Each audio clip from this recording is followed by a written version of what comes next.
There's something immoral about these all-out attacks that we're seeing. Some 320 voter suppression law bills introduced in 45 states. Bills passed in 11 states. So this is serious. This is a 911 emergency. Hey, Griot fam, it's Gerren Keith Gaynor, White House correspondent and managing editor of politics at theGrio, and I'm here with Georgia U.S. Senator Raphael Warnock. Senator Warnock, always a pleasure to have you at theGrio. Welcome. Always good to be here, brother. So you and your colleagues, Democratic colleagues in Congress, reintroduced the Freedom to Vote Act, which would establish broad reform to voting, making it easier to vote. This bill was introduced in Congress before and ultimately was not passed. Why was it important for you to reintroduce this bill now? And could you broadly characterize the state of the freedom to vote for Americans, especially Black Americans? Let's be very clear. We are in the midst of an all-out assault on democracy and on the freedom to vote, which is why it is so very important for us to get this legislation over the finish line. There are a number of issues that we debate here in the Senate, in the Congress, everything from dealing with people's health care to jobs and opportunity to climate change. But democracy is the house we live in. It is the framework in which we get to argue and fight for the things that matter and ultimately for our families. Democracy is the whole game. And Black people, for reasons that are historic and I think obvious, are the tip of the spear, but it is the American house that is imperiled by these assaults, by the kind of partisan gerrymandering that we are seeing that leads to a kind of extreme rhetoric in the very place where I sit in the Congress, by the will of certain partisan actors to try to undermine and subvert the will and the voices of the people. The effort to limit people's ability to vote early, to vote on weekends, the kinds of things that will give working class people, poor people, a voice in their own democracy, students, African Americans, seniors for that matter. And this is the work that we must do. And so I was proud to reintroduce this bill with my colleagues earlier this week. You mentioned gerrymandering, and obviously the Freedom to Vote Act addresses the issue of gerrymandering and redistricting rules. And this is playing out currently in the courts in your state, in Georgia and Alabama. And in these cases, Republicans make the argument that this is what both parties do, that this is not, especially when we're talking about Black voters, a lot of these cases involve Black voters in particular. They make the argument that this is not about race, that they're not targeting Black voters, that this is par for the course. Do you see it that way? Are Republicans deliberately targeting Black voters, and why? Oh, if it looks like a duck quacks like a duck, it's a duck. But they're not only targeting African American voters, they're targeting students. They're targeting seniors. This is democracy in reverse. They're trying to create a situation in which, rather than the voters picking their representatives, the people who are in office are now trying to pick the voters. And it is because they know that in many instances they've lost the argument. They are not in lockstep with the American people. They're on the wrong side of the climate change issue. Ordinary people, Democrats, and even Republicans know that climate change is upon us. We may have some differences of opinion, but there's more agreement in the American people than what we see reflected in the legislation that gets passed. A Fox News poll said that 87% of Americans, 87%, believe that we ought to have universal background checks. Just some basic common sense gun safety laws. We ought to know who's armed and who you're going to give a gun to. And we haven't been able to get that legislation passed in the Congress. Why? Because the people's voices have been squeezed out of their democracy. And so this is about putting control and power in the hands of the few. rather than in the hands of the people. And I believe in democracy.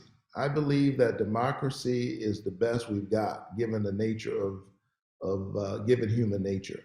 It is the most certain check against tyranny. We don't always get it right, but it means we can have a family argument about the direction we're going in.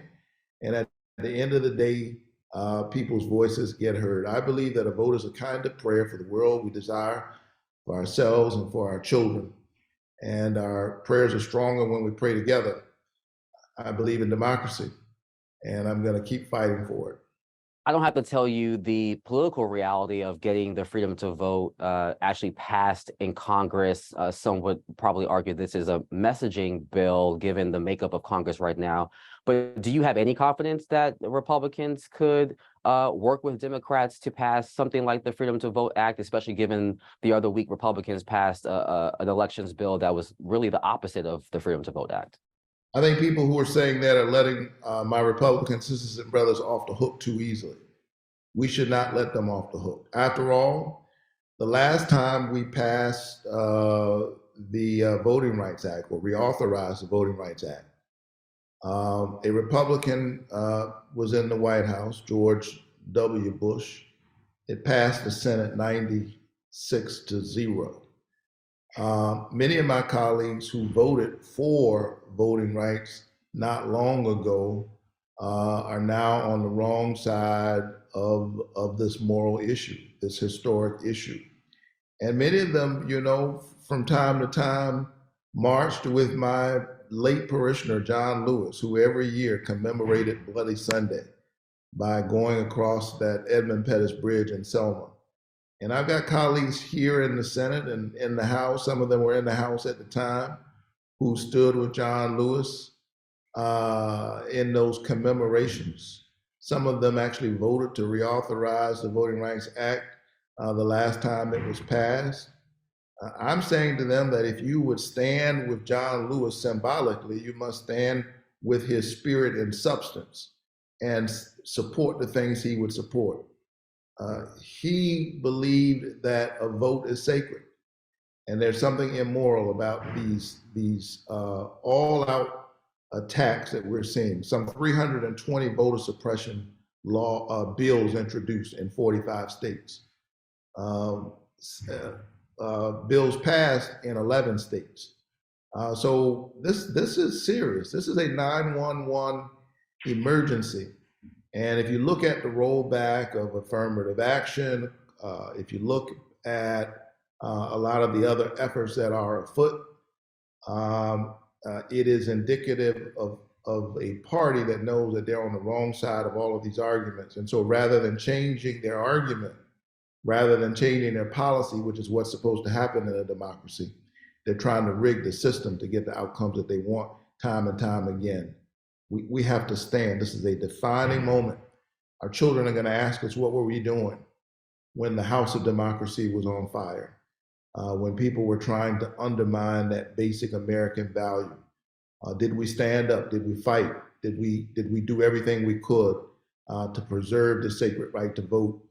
I want to know that I stood up because at the end of the day, this is about my children. This is about my precious 6-year-old daughter and my 4-year-old son, and in a real sense, it's about all of our children. And lastly, Senator, we are just weeks away from the 60th anniversary of the March on Washington, and we've made a lot of progress since 1965 when the Voting Rights Act was passed 2 years after the March on Washington. How do we make sense of this moment, given we know the progress we've made, but also the regression as you speak to that we see currently as it relates to voting rights? There's no question that we made progress, and people who say we have not been paying attention. I wouldn't be sitting here in the Senate seat were it not for the sacrifices of John Lewis on that bridge in Selma, Amelia Boynton, a woman, African-American woman, who was gassed on that same bill, on that same bridge. Those voices of women need to be lifted up. Viola Luiso, white woman, the wife of a Teamster union member, killed. while fighting for voting rights in the dark days of Mississippi. Schwerner, Cheney, and Goodman, 2 Jews and an African American. They paid the ultimate sacrifice, and we owe it to them to advance the cause, and we owe it to our children. We owe it to the future generations. The planet itself doesn't have a chance if we don't have a framework in which to be able to fight for the planet. You're going to have dark money continue to squeeze the people's voices out of the democracy. When you look at the fact that our children are sitting like sitting ducks in classrooms, while most of the American people want to see some reasonable movement on gun safety. The path to movement on all of these things is to give the people their voices back in the people's house. That's what this legislation is all about. And I'm going to continue to push for it with all my might until we get this done. Senator Reverend Raphael Warnock, thank you so much for your time. Thank you.